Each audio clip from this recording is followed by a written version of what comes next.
Live from New Delhi, you're watching DT India News Hour, India's voice to the world. I'm Prasar Bharati. Coming up in the next hour. Trump signs series of executive orders on day one, pulls US out of World Health Organization and Paris Climate Accord, pardons nearly all charged in January 6 Capitol riot, says TikTok should be 50% owned by the US. The right to sell it or close it. Essentially with TikTok, I have the right to either sell it.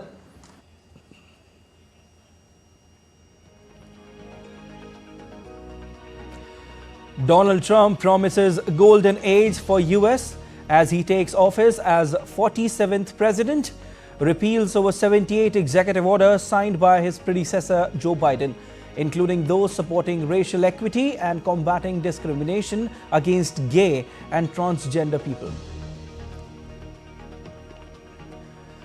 Indian Prime Minister Narendra Modi leads the world leaders to offer congratulations to Donald Trump for the second term.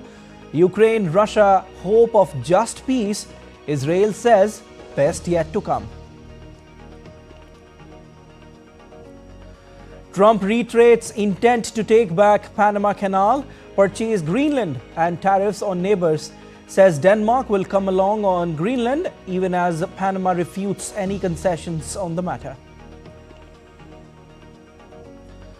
Israel's Prime Minister Benjamin Netanyahu vows Gaza would never again pose a threat to Israel. Tense calm prevails on the third day of a truce in the territory. World Economic Forum annual meeting begins in Davos. Ukraine-Russia conflict, Trump 2.0 and the rise of artificial intelligence in focus. India's Minister Ashwani Vaishnav to attend the meet.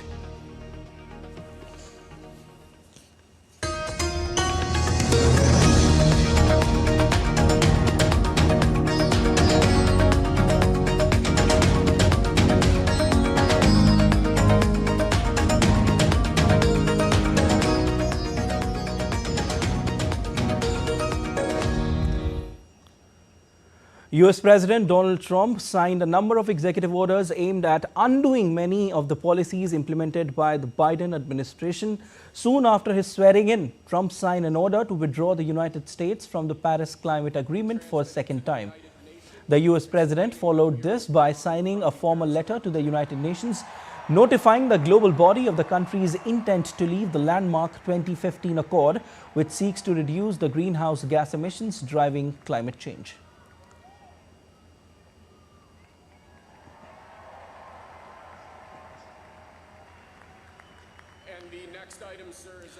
Donald Trump signed an order for the United States to exit the World Health Organization, which he had previously attacked over his COVID response.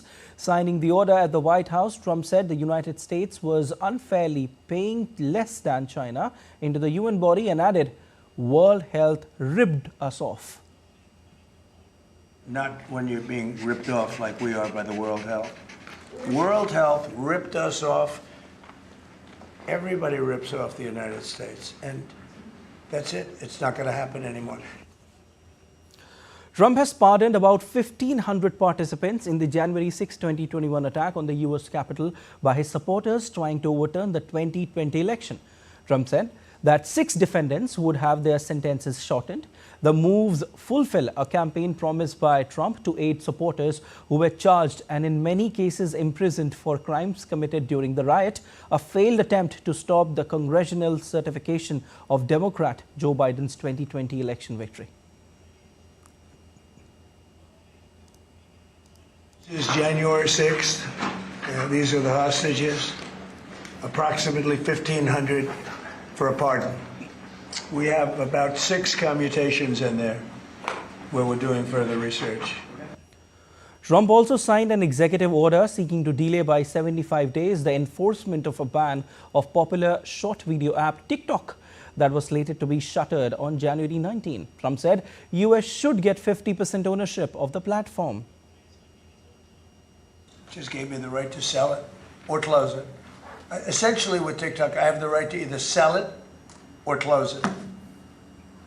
And we'll make that determination. And we may have to get an approval from China too, I'm not sure. but I'm sure they'll approve it. And if they don't approve it, it would be somewhat of a hostile act, I think. But it's good for China if it gets approved. Trump also signed an executive order requiring federal workers return to the office full-time. The measure was one of several executive orders Trump signed during a public event at an arena in Washington, attended by thousands of his supporters. The measure requires employees to return to work in person at their respective duty stations on a full-time basis, provided that the department and agency heads shall make exemptions they deem necessary. Trump also revoked a 2023 executive order signed by Joe Biden that sought to reduce the risks that artificial intelligence poses to consumers, workers, and national security. A number of other orders were also signed in front of supporters inside the arena in Washington, D.C.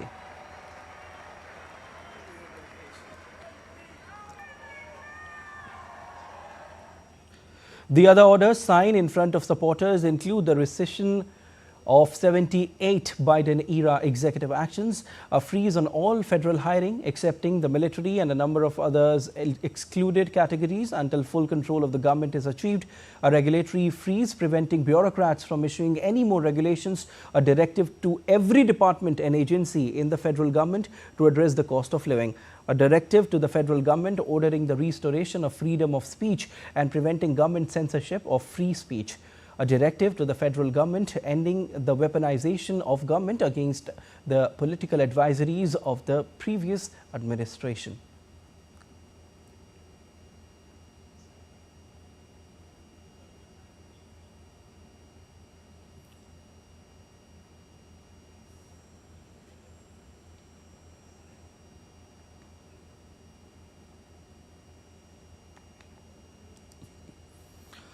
US President Donald Trump signed an executive action to create an advisory group called the Department of Government Efficiency. The advisory group, being run by Tesla CEO Elon Musk, is aimed at eliminating entire federal agencies and cutting 3/4 of federal government jobs. Trump tapped billionaire entrepreneur Vivek Ramaswamy to head Department of Government Efficiency alongside Musk. But Ramaswamy has reportedly decided to step aside and run instead for governor of the Midwestern state of Ohio.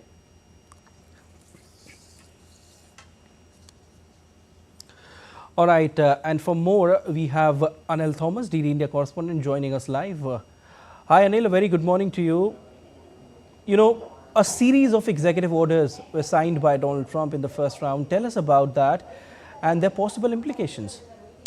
Well, good morning, Siddharth. You know, very much on expected lines. See, this is a vindication of a man and the moment that he's taken, in his first term, and he continues in his second version. Remember, Trump loves to be a little different, a little outrageous. That's what we saw in Trump 1.0. Yeah. And 2.0 doesn't seem to be any different. You know, it's put everyone on the edge of the seat.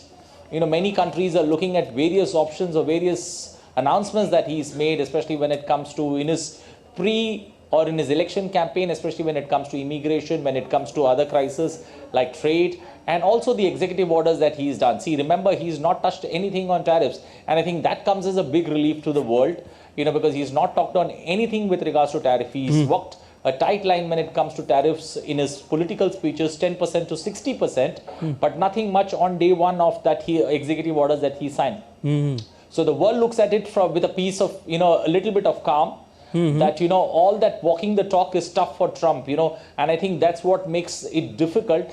But then, for once, America is bold, America is looking very controversial, and I think Trump is going to lead that, especially with the executive orders that he signed. He's not going to, now he has the numbers, he has everything going for him. He has a wafer-thin majority even in the Senate, and that makes things interesting, not only for the Americans, especially when it comes to, rather bringing down the cost of living for Americans, but also making it tough for the world, especially when it comes to trading with America. And I think he's got his agenda right. It's for the world now to toe in line. Remember, America is the world's largest economy. America has also got the geopolitical going for them. So it becomes difficult for the world now to maneuver, to find ways on how to walk hand in hand with Trump, especially the days ahead. Indeed. Also, Anil, Trump has withdrawn from Paris Climate Agreement for the second time. He's repeatedly referred to climate change as a hoax. What does this indicate, Anil? And Also, what are his plans when it comes to TikTok as of now? Well, especially when it comes to first the issue of climate change, Yeah. you know, him withdrawing from the Paris Accord of 2015 was very much indicative. He didn't seem to be on the same page even during his first term. He did then flex his arms, but this time around he's put pen to paper. The rubber is on the road, if one may say, especially when it comes to the Paris Accord, and he's stuck to the guns of it being a waste, it being rather increasing cost, especially when it comes to the Americans. And I think his idea is very clear: more drilling, more oil that can be created, as a result of which you can tame inflation, you can bring down cost, you can bring benefits to the Americans. And remember, America has got one of the worst wildfires, one of the hottest summers that America has seen, especially California and other states. Not only that, they have also faced 2 hurricanes. So keeping all that in mind, also remember the Democrats had banned especially drilling in Alaska, also in some parts of America. I think Trump gets a great opportunity here, using that leverage to get going, especially when it comes to drilling and bringing down the cost of living for Americans. On the TikTok front, remember it was Trump who banned TikTok along with WeChat in 2020 during his first term. But having said that, TikTok was up for sale for 9 months. No, there were no tentative buyers or prospective buyers who had the firepower to buy it. So having said that, not much of leeway was possible with TikTok, and TikTok owners, ByteDance, had indicated they were in no mood to sell it. But having said that, TikTok's owner, the ByteDance CEO, was there in the front row when Trump took oath. So it was very indicative that there is going to be a softening of stance by the Trump administration. And I think this particular time gap that has been given gives a great window of opportunity for both to save face. And I think 50% of ownership is something that even ByteDance could agree, because at the end of the day, ByteDance TikTok disappeared just before his vote-taking ceremony on Saturday. TikTok was off the American network, and it's back there in America, especially in full use. And I think the middle path has been fought by Trump, especially with the time gap or a time frame that's been given. And I think that would be used to the fullest. Anil, during my conversation with you, in the beginning, you mentioned about the tariffs. Donald Trump also pledged tariffs of 10% on global imports, 60% on Chinese goods, and about 25% import surcharge on Canadian and Mexican products. What updates do you have on this? Well, not much expected there. At least in the first day of office, the world was watching with bated breath what could be the tariffs he's announced from a scale of 10% to 60%. What would his first signatures be on? That's the executive orders that we're looking at. Nothing on tariffs. That leaves the world with a lot of relief. But that also doesn't rule out the option that he's not going to bring it on the table. So it's going to be a tight walk, especially for the world, looking at how things are. But at least the Chinese would realize, also the Russians would also realize, even on the Russia-Ukraine war, the angle that he's taken, 100-day timeline for the war to end, that's something that he's spoken about time and again. And I think, especially when it comes to ending the war or with regards to tariffs, it's a tight walk. As I said, walking the talk is difficult. Yeah. All the, heavy lifting that he's done in his political campaigning, when you come to put pen to paper, it's a bit tough. And I think the first day of executive orders don't make any mention of tariffs. Immigration's a light mention is there, but nothing on tariffs. That leaves everybody happy, but we'll have to wait and watch when does he bring it to the table, because this is not something that he's going to let go. It is just that he's not touched on it on the first day of office, correct. But he's surely going to bring it back to the table. And I think the world would have, would be looking at plan A, plan B, plan C, even plan D, because not knowing exactly what can Trump, come up with. And I think that's what leaves everybody, at least on day one, happy. But you got to be watchful of something controversial, something surprising that comes your way, especially with Trump managing America. All right, Anil, wonderful analysis by you. But since this is developing, we'll keep taking you there. We'll keep asking you some other information and inputs as well. But as of now, we leave it there. Thank you so much.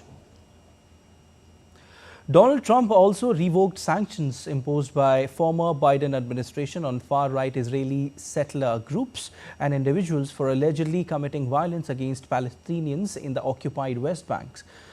Trump rescinded Executive Order 14115 issued on February 1st, 2024, which authorized the imposition of certain sanctions on persons undermining peace, security and stability in the West Bank. Trump greeted the family members of Israeli hostages at his Inauguration Day parade. He told them that the October 7 attack and Israel-Hamas conflict never would have happened under his watch.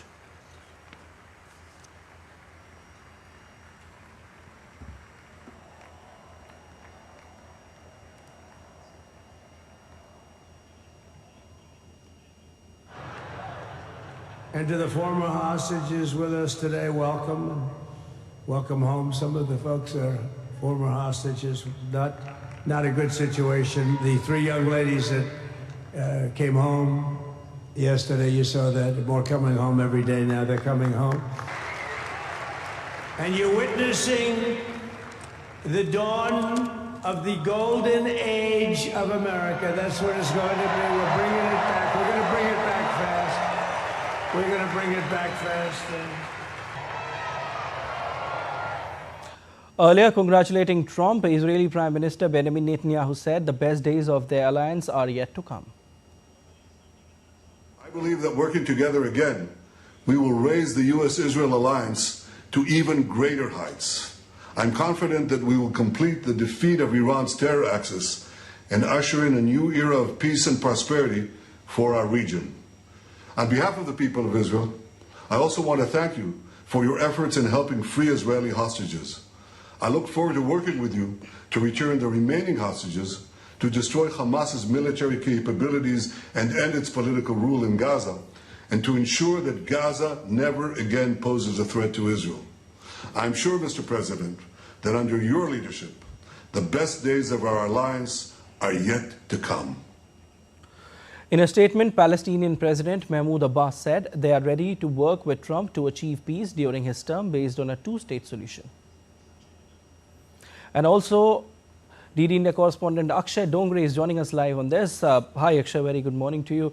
While congratulating Trump, Akshay, Benjamin Netanyahu said he believes the best days of the US-Israel alliance are ahead.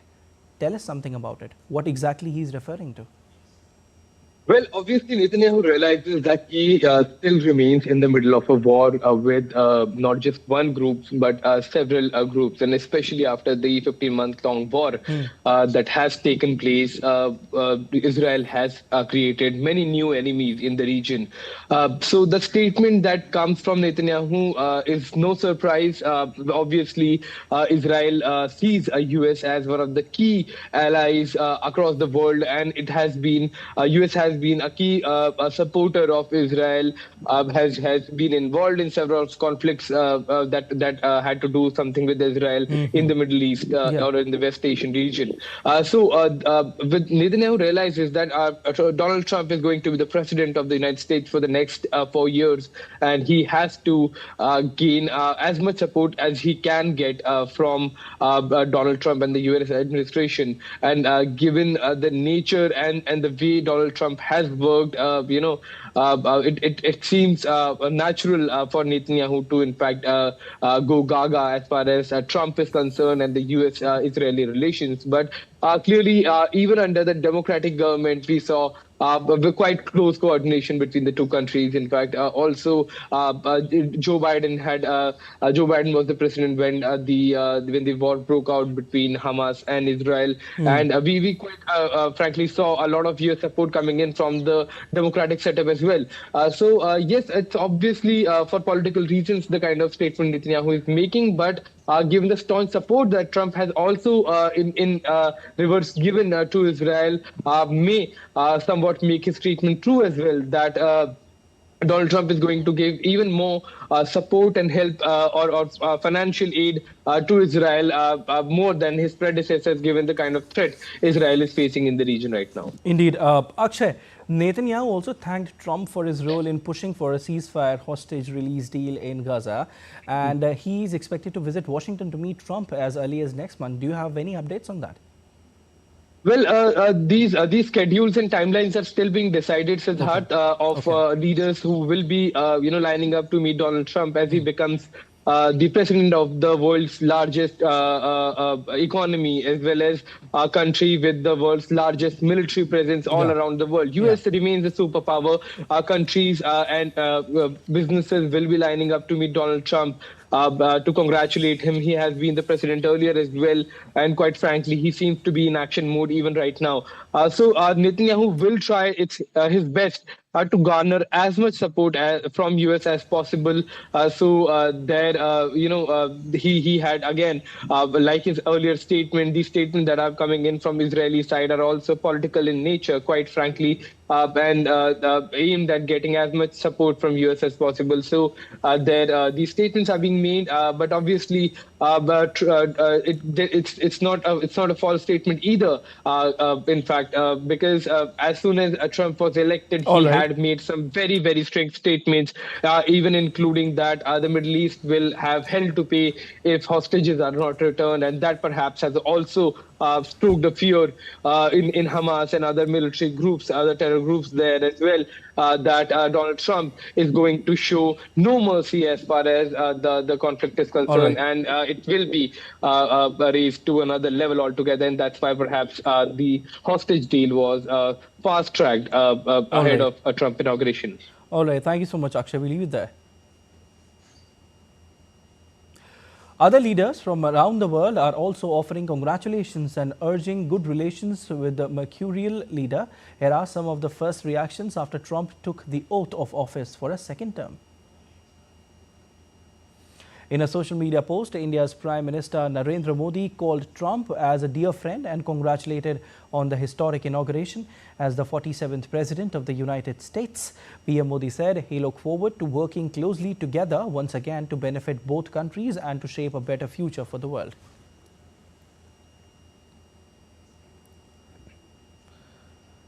In a video posted on X, Ukrainian President Volodymyr Zelensky said that Trump's new tenure offered an opportunity for true peace. Right now, there is a good opportunity for this. The inauguration of the President of the United States, Donald Trump, he's a strong person. I wish President Trump and all of America success. Ukrainians are ready to work with Americans to achieve peace, true peace. This is an opportunity that must be seized. Congratulating Trump and Russian President Vladimir Putin said he was open to dialogue with the new US administration on the Ukraine conflict. He added that the goal should be a lasting peace based on respect for the legitimate interests of all people. While Canadian Prime Minister Justin Trudeau stressed Canada and the United States have the world's most successful economic partnership.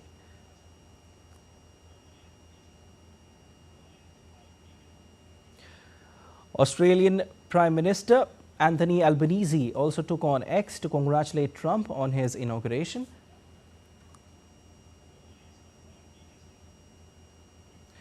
In a congratulatory message, Italy's Prime Minister Giorgia Meloni cited a role for Italy in consolidating the dialogue between the United States and Europe.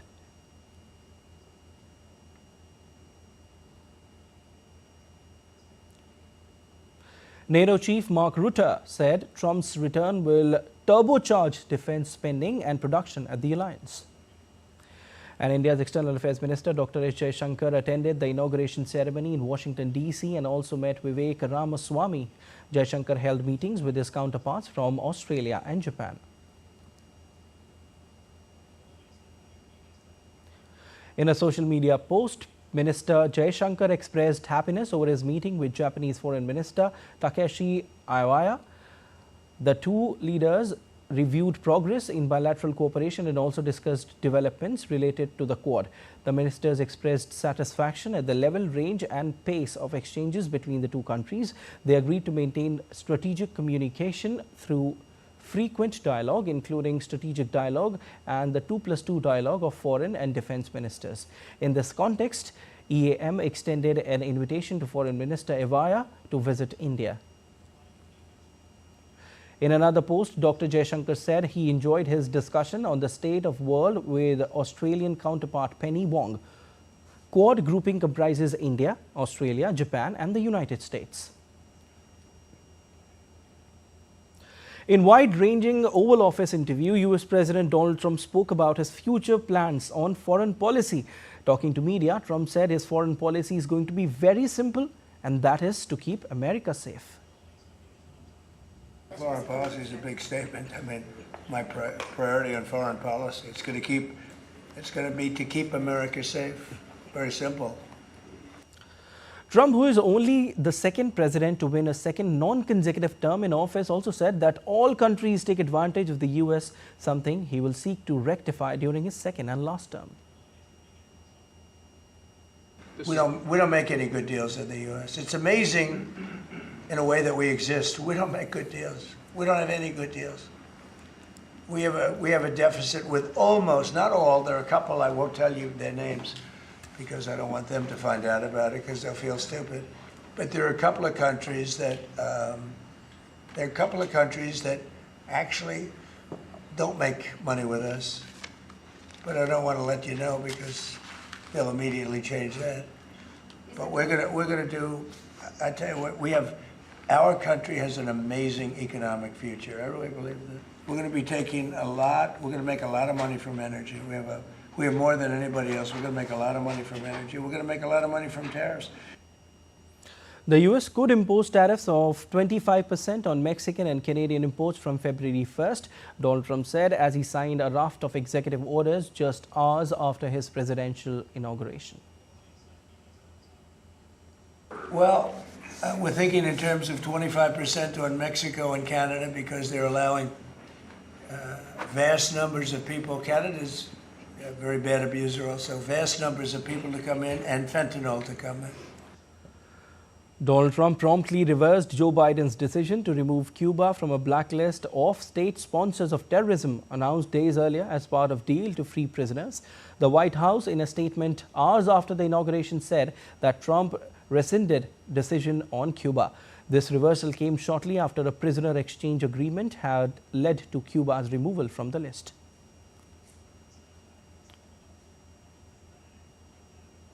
Still to come on DD India News Hour. Relatives of 3 Israeli ex-hostages call for release of remaining 94 captives seized during Hamas's October 7, 2023 attacks.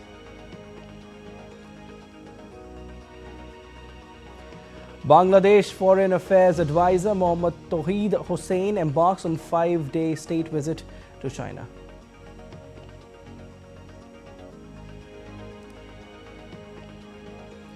Peruvian paleontologists reveal a 9-million-year-old fossil. Stay with us to know more.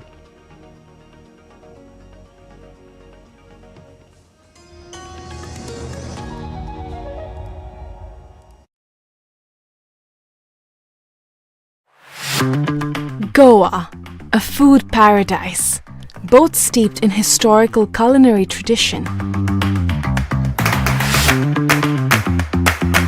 and at the forefront of a modern-day food revolution that is fresher, more local, and more global than ever before.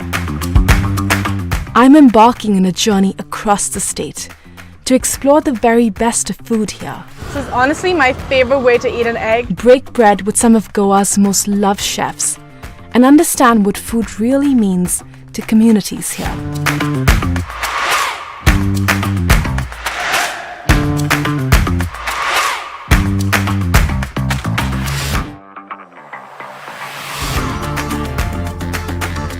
Watch Postcards from Goa on National Geographic.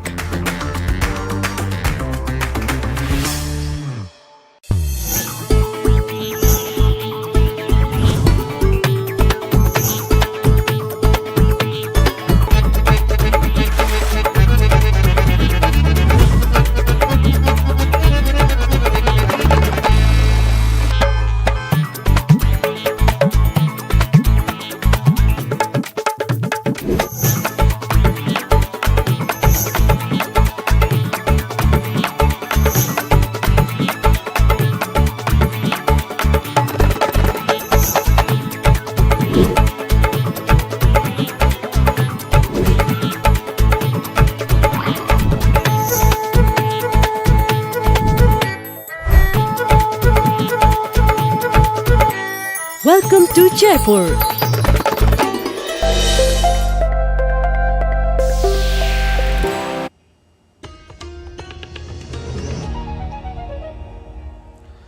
You're watching DD India News Hour. I'm Prasar Bharati and a quick recap of headlines. Trump signed series of executive orders on day 1, pulls US out of World Health Organization and Paris Climate Accord. pardons nearly all charged in January 6 Capitol riot, says TikTok should be 50% owned by the US. Donald Trump promises golden age for US as he takes office as 47th president, repeals over 78 executive orders signed by his predecessor Joe Biden, including those supporting racial equity and combating discrimination against gay and transgender people. Indian Prime Minister Narendra Modi leads the world leaders to offer congratulations to Donald Trump for a second term. Ukraine-Russia hope of just peace, Israel says best yet to come. Trump reiterates intent to take back Panama Canal, purchase Greenland and tariffs on neighbors, says Denmark will come along Greenland, even as Panama refutes any concessions on the matter. Israel's Prime Minister Benjamin Netanyahu vows Gaza would never again pose a threat to Israel. Tense calm prevails on third day of truce in the territory.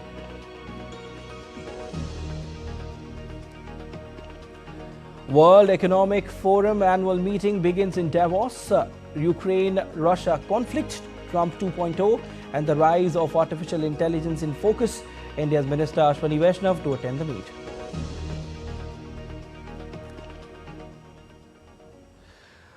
Trump also spoke on heavy tariffs on China. He said he had a telephonic call with Chinese President Xi.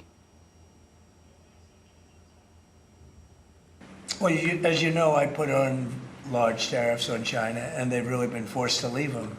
And if we didn't leave them, you wouldn't have one steel mill that's open in this country because they were dumping massive amounts of steel. We've taken in hundreds of billions of dollars from China because they were unable to terminate the tariffs I put on China because it was too much money and the budgets didn't work and other reasons too. No, I mean, we're going to have meetings and calls with President Xi. I spoke to President Xi last week, as you know. Did you know that? I had a very good phone call. Trump administration has designated the cartels as foreign terrorists organization as part of its intensified effort to combat drug trafficking along the US-Mexico border. People have wanted to do this for years. So they are now designated as terrorist organizations, foreign, and Mexico probably doesn't want that, but we have to do what's right. They're killing our people. They're killing 250, 300,000 American people a year, not 100, like has been reported for 15 years. It's probably 300,000. Trump on Monday rescinded executive orders that had promoted rights for LGBTQ+ people and racial minorities. He rescinded two orders, one advancing racial equity for underserved communities and another combating discrimination based on gender identity or sexual orientation.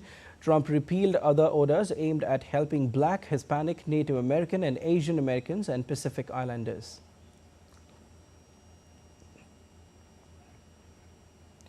Donald Trump cast himself as a peacemaker in his second inaugural address, but immediately vowed that the United States would be taking back the Panama Canal.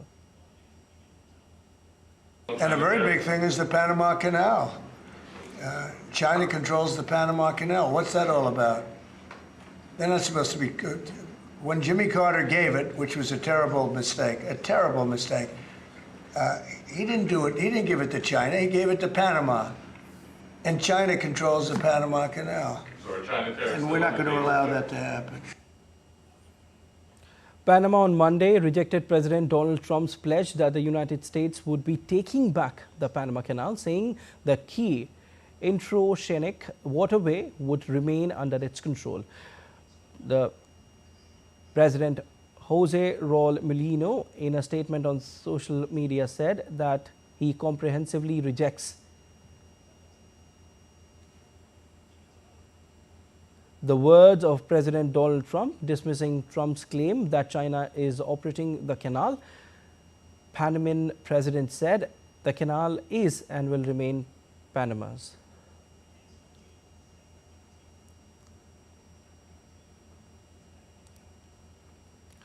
Meanwhile, union workers marched on Monday to the U.S. ambassador's residence in Panama City to protest the president's threats. Protesters holding Panama flags were chanted slogans. Donald Trump, the Panama Canal is not for sale. The protesters said Panama does not accept Trump's declaration under any circumstances.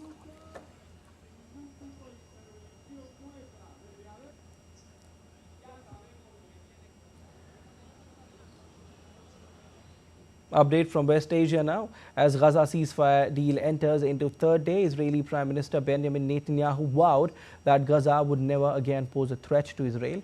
In a video message on Monday, Israeli Prime Minister Benjamin Netanyahu thanked Trump for helping to secure the hostage release deal and once more pledged to return the remaining hostages.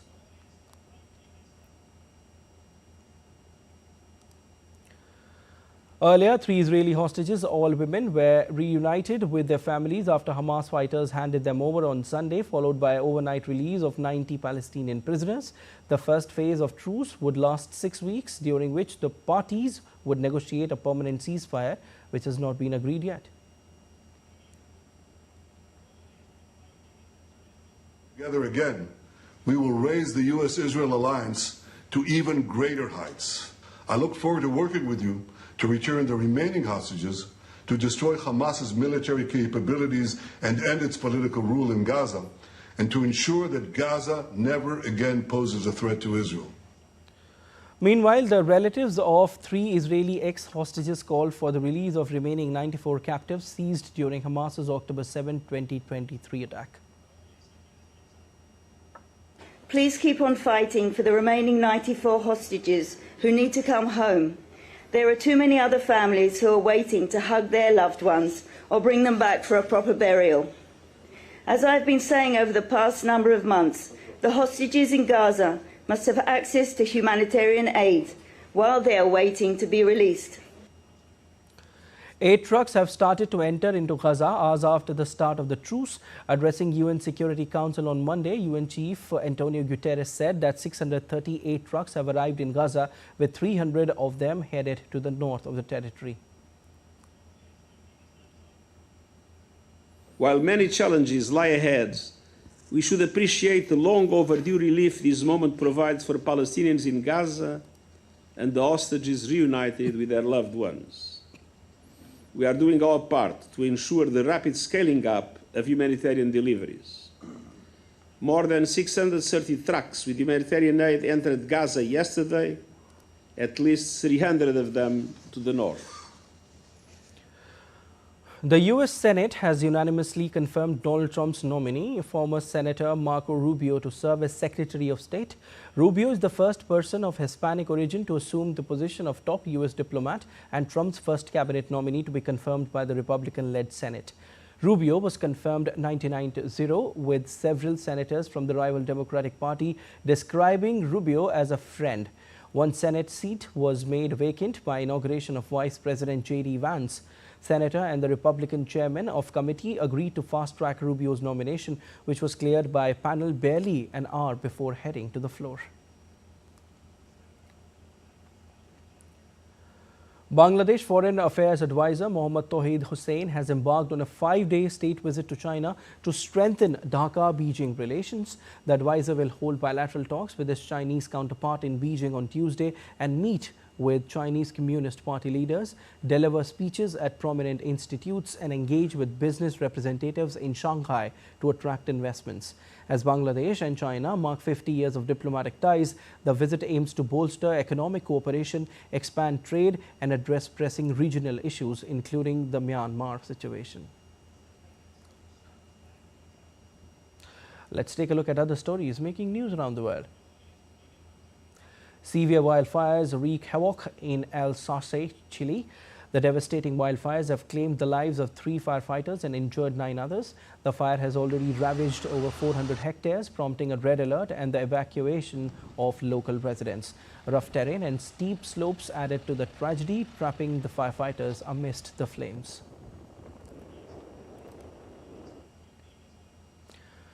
Four districts of Turkey's Hakkari experienced drastically different weather conditions simultaneously. The temperatures varied from -12 degrees Celsius to +10 degrees Celsius within 45-minute travel distance, while Yüksekova district struggled with snow, cold and fog, with temperatures dropping to -12 degrees Celsius. The districts of Derecik, Semdinli and Çukurca enjoyed spring-like conditions with temperatures reaching 10 degrees Celsius. This unique weather phenomenon creates a stark contrast within short traveling distances.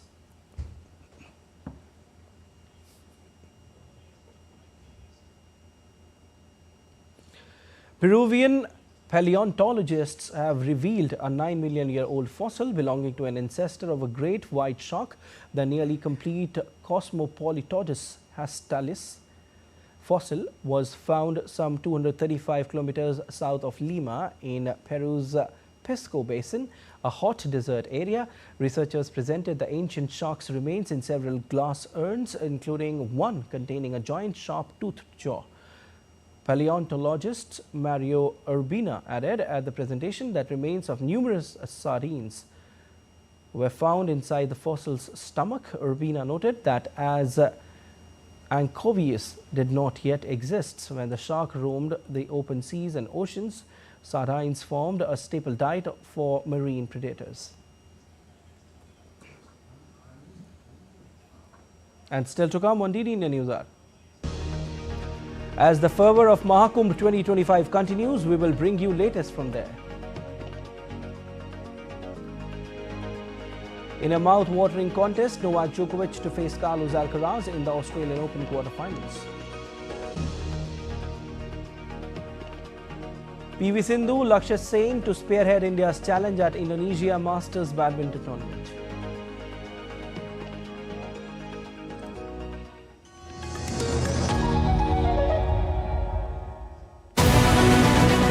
This week on Defence Dynamics, explore the Indian Army's game-changing all-terrain vehicles, including amphibious JSW, Gecko and Polaris ATVs. Also, what makes the Rafale marine fighter jets a transformative asset for the Indian Navy. Discover how INS Mumbai's participation in exercise La Perouse strengthens India's maritime strategy. Learn why Armenia's choice of India's Trajan artillery system signals a shift in defence partnerships. Watch Defence Dynamics at 8 p.m. IST, Wednesday, only on DD India.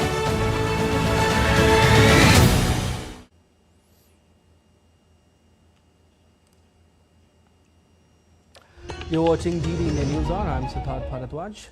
The 2025 World Economic Forum annual meeting is underway in Davos, Switzerland, calling for global cooperation amid global uncertainty. During the 5-day-long meeting, around 3,000 leaders from over 130 countries will discuss innovative strategies to revitalize growth, harness transformative technologies, empower individuals and communities, protect the planet, and drive collaboration. India is sending its biggest ever contingent, this time comprising 5 union ministers, including IT Minister Ashwini Vaishnav. He will be holding a detailed discussion about inclusive growth, about investment in social, physical and digital infrastructure, and on democratizing technology.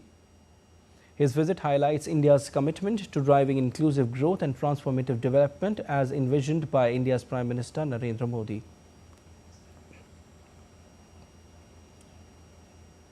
This year's Republic Day parade will not only emphasize military strength but also celebrate India's rich cultural heritage. 2 significant tableaus will be depicting 75 years of the Indian Constitution. 5,000 folk and tribal artists will be performing on the Kartavya Path on 26th of January 2025.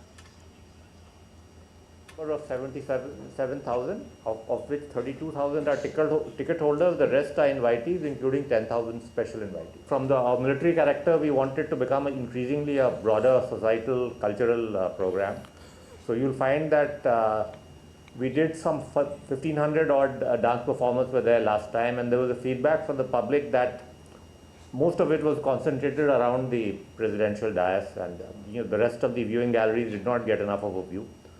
So taking that feedback into account, we've increased the number to over 5,000 this time, so that entire viewing galleries will basically see the same dance performance at the same time.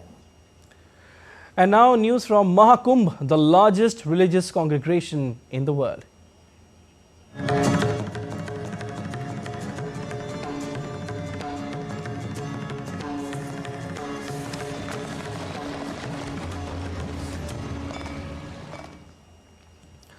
The Mahakumbh festival is currently underway in Uttar Pradesh's Prayagraj, and each day is witnessing a record number of devotees who are taking the holy dip at Triveni Sangam. Many cultural events are also being lined up at various venues to entertain the visitors.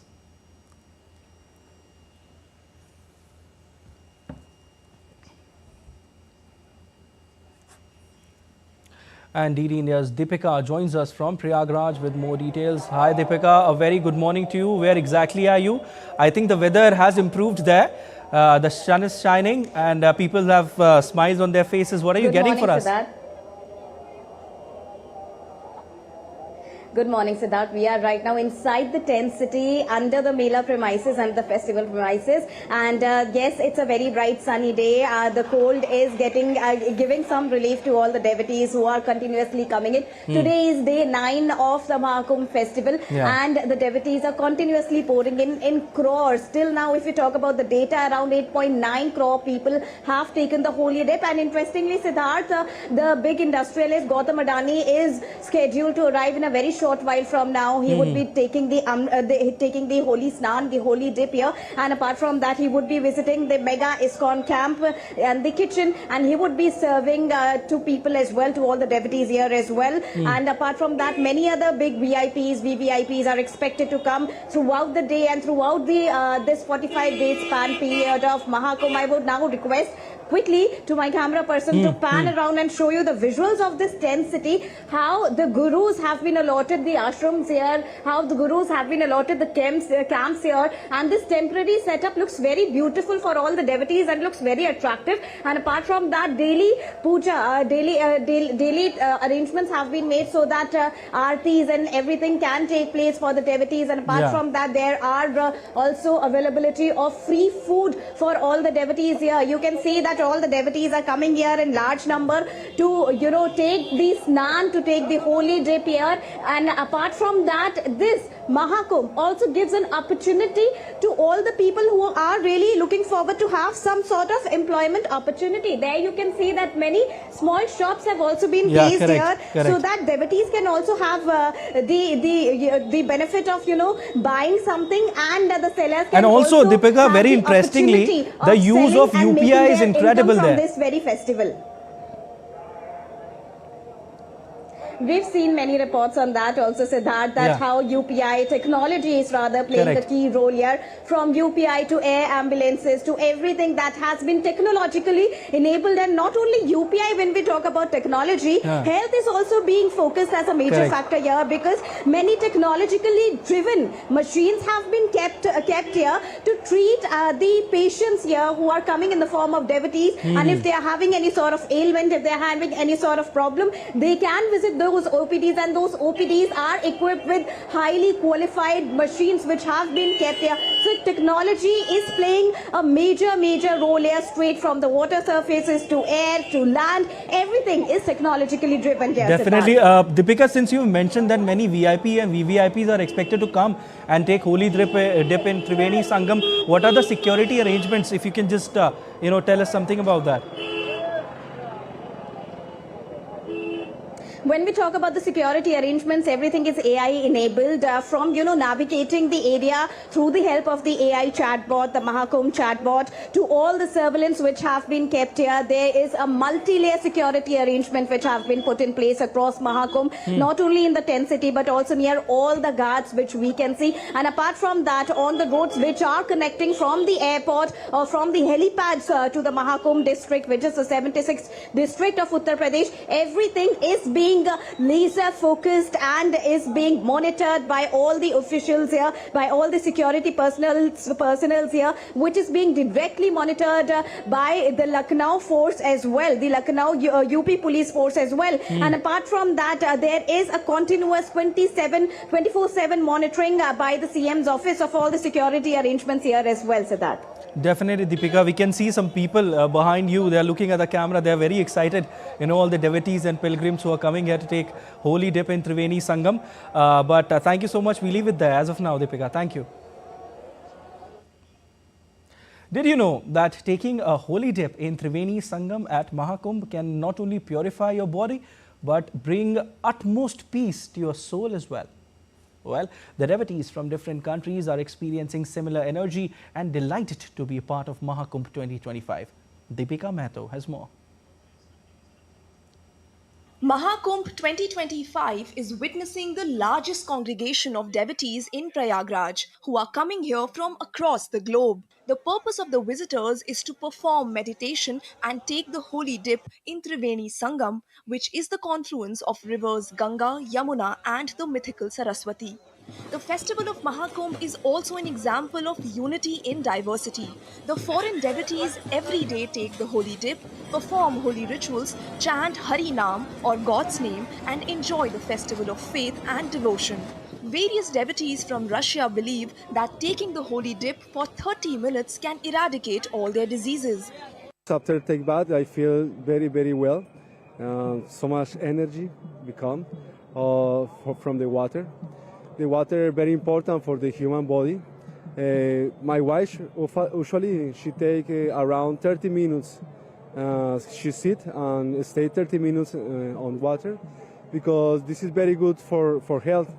Not only does the holy dip provide health benefits to the devotees, but also brings them a lot of peace and joy as they get immersed in spiritualism. You took the holy dip for the entire 30-minute slot. Tell us the importance. This is important because clean psychical body. We have physical body and we have psychical body. This is recommendation Dr. Olega Tarsanova. After this, after clean psychical body, no, you cannot be never sick. I feel also in connection and harmony with the instruction of our spiritual master from Srila Prabhupada, because one of the angas of bhakti is to take bath in the holy river. If you not have Ganga near, you need chant Hare Krishna, Hare Ram, Hare Krishna, Krishna Krishna, Hare Hare, Hare Rama, Rama Rama, Hare. The foreign devotees also appealed everyone to participate in this festival, and if they can't come in person, then they should chant the name of God during this auspicious period of Mahakumbh from their respective locations. We are at the Triveni Sangam, which is the confluence of Ganga, Yamuna and mythical Saraswati, and foreign delegates are continuously coming in to take the holy dip. They say that a 30-minute dip really purifies the body, mind and soul, and it is helpful for keeping one away from sickness as per their doctor. With camera person Shiv Suman, this is Deepika reporting for DD India from Triveni Sangam, Prayagraj. January 21st marks a significant day in the history of India's northeastern region as it commemorates the statehood day of Manipur, Meghalaya and Tripura.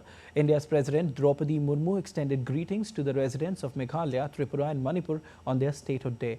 In a social media post, President Murmu said, and I quote, "The enterprising people of these states have made remarkable contribution in the development of the country. I convey my best wishes to the residents of these states for a peaceful and prosperous future. May their diverse culture, vibrant traditions and rich biodiversity continue to flourish." Unquote. Prime Minister Narendra Modi also congratulated the residents of Manipur, Meghalaya and Tripura on their statehood day. You're watching DD India News. Time now for sport. And Paula Badosa shattered world number 3 Coco Gauff's dream of a first Australian Open title when she stunned her 7-5, 6-4 in the quarterfinals on Tuesday. Badosa reached a Grand Slam semi-final for the first time. She began aggressively. Gauff failed to create any break points in the first set and littered a game with unforced errors. Badosa was relentless at the start of the second set. She had led the American to make a comeback. The win caps a remarkable comeback to tennis for the 11th seed, who was ranked outside the top 100 a year ago after a stress fracture in her back. 10-time champion Novak Djokovic is pitted against third seed Carlos Alcaraz in a blockbuster contest in the Australian Open quarterfinals in Melbourne on Tuesday. Alcaraz and Djokovic will meet at this stage of a Grand Slam for the first time. Djokovic's aura of invincibility has seen cracks, with 37-year-old dropping 2 sets in the early rounds, while Alcaraz has come through largely unscathed, dropping just 1 set. Djokovic has a 4-3 edge in matches with Alcaraz and beat the Spaniard in Paris Olympics final in their last meeting. But Alcaraz won their last 2 Grand Slam encounters, including the 2023 and 2024 Wimbledon finals, and is already a 4-time major winner. Djokovic is on course for a record 25th Grand Slam title and 11th in Melbourne, while Alcaraz bids to complete a career Grand Slam. Women's world number 1 and defending champion Aryna Sabalenka is up against Russian veteran Anastasia Pavlyuchenkova. Sabalenka has advanced to her 11th quarterfinal in her last 13 Grand Slam campaigns. 2-time Olympic medalist PV Sindhu and Lakshya Sen will spearhead the India's challenge at Indonesia Masters Badminton Tournament, which begins in Jakarta on Tuesday with qualifiers. PV Sindhu will face Thuy Linh of Vietnam in her tournament opener on Wednesday. Akarshi Kashyap, Anupama Upadhyay and Rakshitha Ramraj are also in the women's singles draw. Lakshya Sen, who was eliminated in the first round of both the Malaysia and India Open earlier this month, will face Japan's Takuma Obayashi in his opening match. Priyanshu Rajawat and Kiran George are also part of India's charge in men's singles. In men's doubles event, Chirag Shetty and Satvik Sairaj Rankireddy will be India's only challenge. India's sole representative in the women's doubles section are Ashwini Ponappa and Tanisha Crasto. Tanisha Crasto is also part of the mixed doubles draw with Dhruv Kapila. That's all for this edition of DD India News Hour, but let us know your thoughts on the news of the day. For those on the go, you can get all the latest news and updates from India and across the world on DD India mobile app. The app is available on both Android and iOS platforms, and you can scan the QR code on the screen to download now. We'll be back with more news as it breaks here on DD India. I'm Siddharth Bharadwaj from all of us here in Delhi. Thanks for watching DD India News Hour.